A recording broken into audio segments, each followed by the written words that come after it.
Hello friends, welcome to my channel. आज हम बात करने वाले जीआर इंफ्रा प्रोजेक्ट्स के बारे में। ये कंपनी देखो मेरे पोर्टफोलियो में है और काफी लॉन्ग टर्म के लिए मैंने ये स्टॉक को लिया हुआ है। लेकिन ये कंपनी के बारे में ऑलरेडी मैंने वीडियो बना चुका हूँ, लेकिन ये वीडियो मैं अभी बना रहा हूँ जस्ट एक व्यूअर की रिक्वेस्ट पे बना रहा हूँ। उन्होंने कहा कि एक बार फिर से इस पर रिव्यू करो, रिक्वेस्ट की थी, इस वजह से मैं बना रहा हूँ।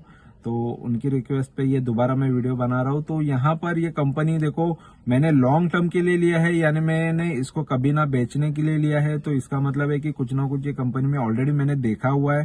तो इस वजह से ये कंपनी मैंने लॉन्ग रखना चाह रहा हूँ। तो यहाँ पर देखेंगे कि कंपनी का बिजनेस कैसा है। फिलहाल आप भी सारी चीजें देख लो, समझ लो, जिससे आपको अंदाजा आ जाएगा कि कंपनी वाकई अच्छी है या आपको उसमें कुछ कमी नजर आती है। तो फिलहाल यहाँ पर मैं जस्ट दिखा देता हूँ।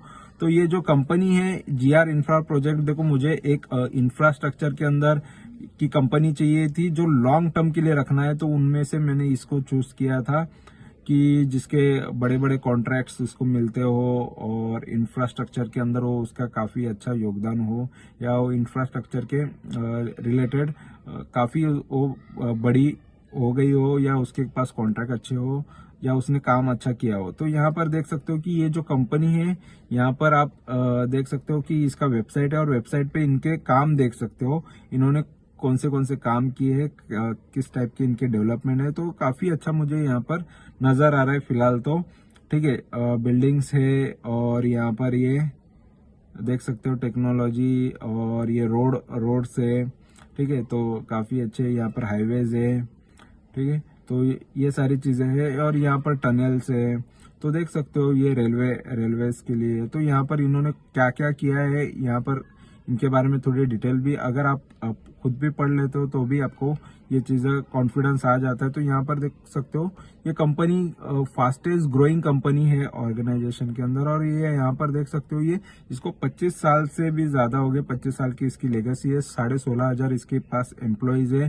ठीक है, और यहाँ पर ये कंपनी देख सकते हो कि ये roads, highways, bridges, airport, runway, railways, metros, power transmission and यहाँ पर ये टनल्स वगैरह ये कंपनी सब बना लेती है। ठीक है, तो कंपनी का काम अच्छा है, बिजनेस अच्छा है, और बाकी सारी यहाँ पर देख सकते हो सारी चीजें जो कंपनी ने बनाई हुई है। और बाकी चीजें डिपेंड करती है कि कंपनी कमाती कितना है, उसके फंडामेंटल कैसे है। तो फंडामेंटल भी एक बार देख लो। तो फंडामेंटली कंपनी को देखोगे तो देखो अभी 1200 1250 का भाव चल रहा है और मैंने इसको लगभग 1100 के पास मैंने इसको लिया था। अभी प्रॉफिट में ही हूं मैं इसमें अच्छा खासा। और देखोगे तो देखो 12,000 करोड़ की मार्केट कैपिटल वाली कंपनी है, तो छोटी कंपनी तो है नहीं। और 930 का अभी ये लो जाके आया है और ये 1382 का हाई रह चुका है इसका।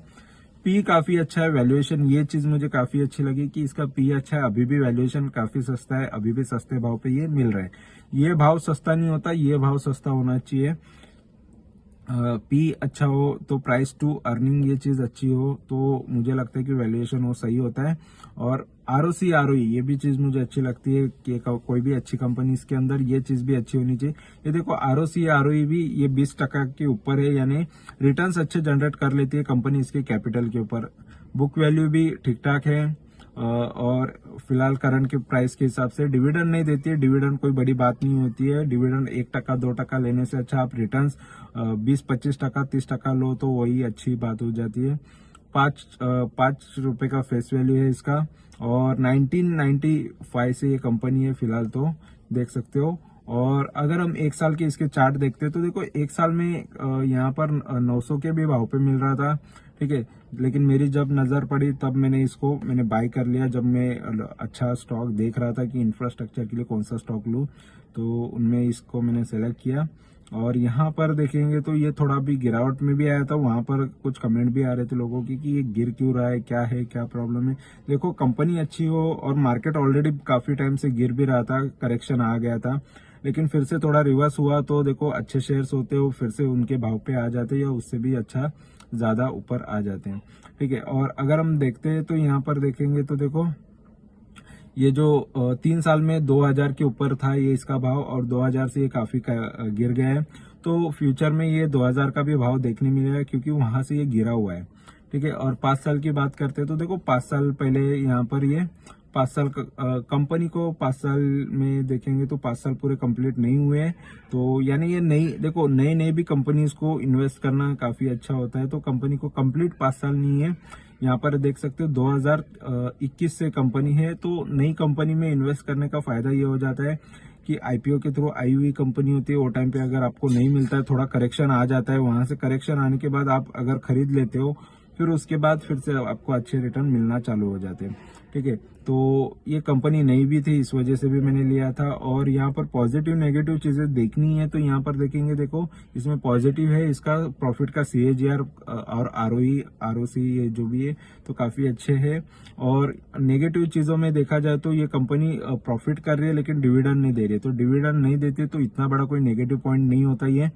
और यहाँ पर कैपिटलाइजिंग द इंटरेस्ट कॉस्ट ये पॉइंट आता है, तो कंपनी पर थोड़ा लोन ज्यादा है और उस हिसाब से उसकी इनकम भी हम देखेंगे तो थोड़ा लोन कितना है वो भी मैं आपको जस्ट दिखा देता हूँ।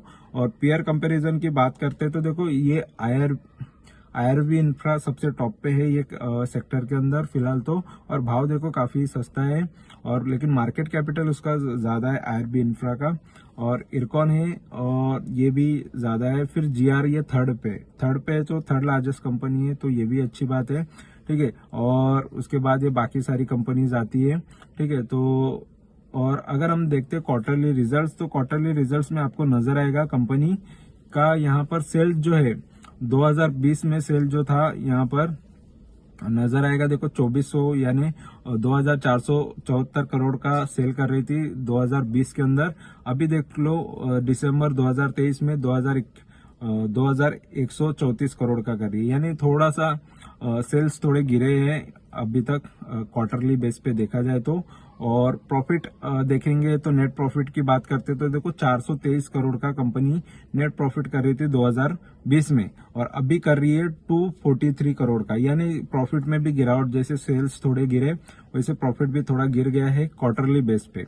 ठीक है, तो और प्रॉफिट एंड लॉस की बात करते हैं तो देखो 916 करोड़ का कंपनी सेल कर रही थी 2014 में, और अभी कर रही है देखो 9000 करोड़। देखो 900 से 9000 करोड़ पहुंची है कंपनी, तो काफी अच्छी बात है कि सेल्स में काफी अच्छा ग्रो किया है, 9400 करोड़ के ऊपर गया है।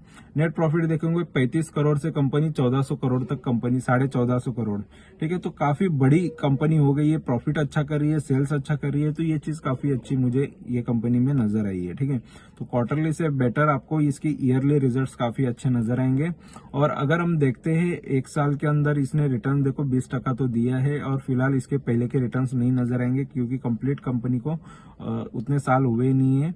ठीक है, और बैलेंस शीट देखते हैं तो देखो बैलेंस शीट में आपको नजर आएगा कंपनी जो है यहाँ पर इसका रिजर्व जो है 6700 करोड़ का कंपनी का रिजर्व है, लगभग उसी के बराबर 6300 करोड़ का कंपनी पर लोन है। तो इंफ्रास्ट्रक्चर जो कंपनीज होती है उनके पास लोन होता ही है, लोन का बर्डन होता ही है, क्योंकि उनको पैसा लगता ही है कोई भी बड़ा इंफ्रास्ट्रक्चर बनाने के लिए, डेवलपमेंट के लिए, तो इस वजह से इन पर लोन भी होता है। लेकिन वो लोन को प्रॉपरली मैनेज भी करना आना चाहिए। देखो फिर भी कंपनी के पास रिजर्व में भी पैसा है, तो ऐसा नहीं है कि कंपनी के पास ओनली लोन का बर्डन है, तो रिजर्व में भी सेफ्टी में पैसा है, और ऊपर से कंपनी सेल भी अच्छा कर रही है और कंपनी प्रॉफिट भी अच्छा कर रही है, तो धीरे धीरे लोन भी कम हो जाएगा और चीजें भी अच्छी ये कंपनी में ऑलरेडी है और भी ज्यादा अच्छी हो सकती है।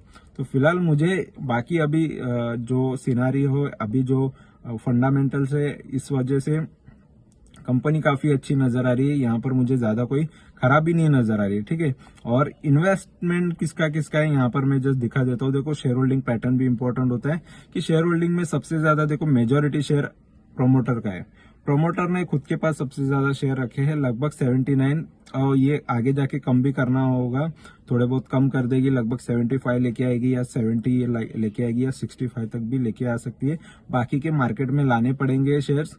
और फॉरेन के इन्वेस्टर ने भी लिए हैं शेयर, लगभग आधा टका के आसपास के फॉरेन के इन्वेस्टर का इन्वेस्टमेंट है। और डीआईएस का इन्वेस्टमेंट देखेंगे तो देखो डीआईएस ने जो डीआईएस में कौन आते हैं, म्यूचुअल फंड्स आते हैं, और बड़े बड़े इन्वेस्टर जो इंडिया के बड़े इन्वेस्टर जो जिनके नाम ज्यादा फेमस होते हैं उनमें से कुछ लोग इनमें होते, तो उनमें से देखेंगे तो देखो डीआईएस का इन्वेस्टमेंट लगभग 15 15.5 के लगभग 16% के हिसाब से या उनकी उतनी तक उनकी होल्डिंग है, लगभग 16% तक उनका होल्डिंग है।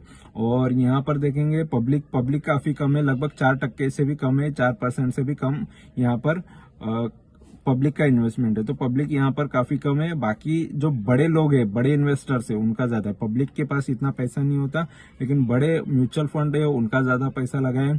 फॉरेन के इन्वेस्टर का थोड़ा बहुत लगा है, लेकिन और यहाँ पर प्रमोटर ने तो काफी शेयर्स खुद के पास रखे हैं।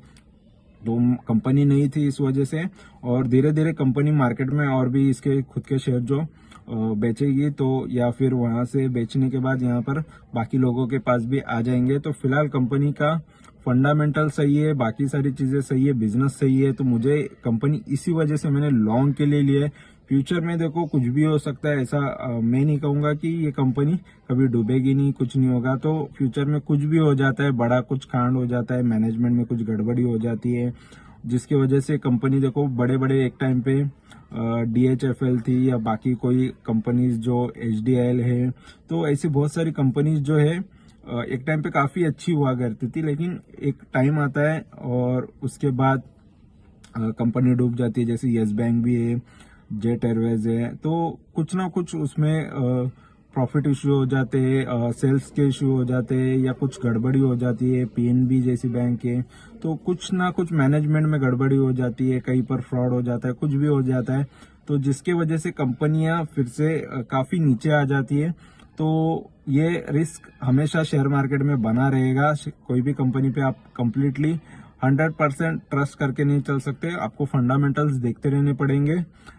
लेके सोना नहीं है। बहुत लोग बोलते हैं कि लेके भूल जाओ, सो जाओ, ये नहीं होना चाहिए। अगर आपका नसीब अच्छा रहा, जिसको आप लेके सो गए, वो कंपनी अगर अच्छी निकली, तो सोने के बाद, उठने के बाद आपको काफी अच्छे रिटर्न दिखाई भी देंगे। लेकिन कभी कभी अगर आपने कंपनी पे ध्यान नहीं दिया, तो उठने के बाद आपको शायद आपने ज्यादा पैसा लगा दिया, तो आपको झटका आ जाएगा, शॉक लगेगा कि आपका शेयर का क्या हो गया। ठीक है, तो इसलिए अच्छी भी कंपनी रहे तो क्वार्टरली ईयरली कुछ ना कुछ देखते रहना चाहिए, कंपनी के बारे में न्यूज पढ़ती रहनी चाहिए। तो ये चीजें पे फोकस होना चाहिए। या पोर्टफोलियो में अगर आपके है, तो उसके बारे में जो भी न्यूज होगी तो ऑटोमेटिकली आपको तो नजर ही आएगी। तो जो कंपनी फिलहाल अभी है, तो मेरे पास जितनी भी कंपनीज है उसके बारे में मैं तो बताते ही रहता हूँ, क्योंकि वो मेरे खुद के पोर्टफोलियो में है। मुझे जस्ट बता के जाना नहीं होता है, मुझे जो भी है मेरे एक्सपीरियंस आपको शेयर करने होते हैं। अगर कंपनी अच्छी चल रही है, बुरी चल रही है, कुछ हो रहा है, उसके बारे में मैं अपडेट तो देते ही रहता हूँ। और प्रॉफिट होता है तो मैं निकलता भी हूँ, लेकिन ये कंपनी को मैं लॉन्ग करना पसंद कर रहा हूँ। तो जितना लॉन्ग तक मैं खींच सकता हूँ, मैं उतना लॉन्ग इसमें रहना चाहूंगा। और फ्यूचर में जो भी रहेगा, अपडेट रहेगा, उसके बारे में मैं जरूर बताऊंगा। तो वीडियो अच्छा लगा है तो जरूर लाइक करो, शेयर करो दोस्तों के साथ, और कमेंट कर सकते हो। Thank you very much for watching my video. Thank you, और सब्सक्राइब जरूर करो। Thank you, bye bye.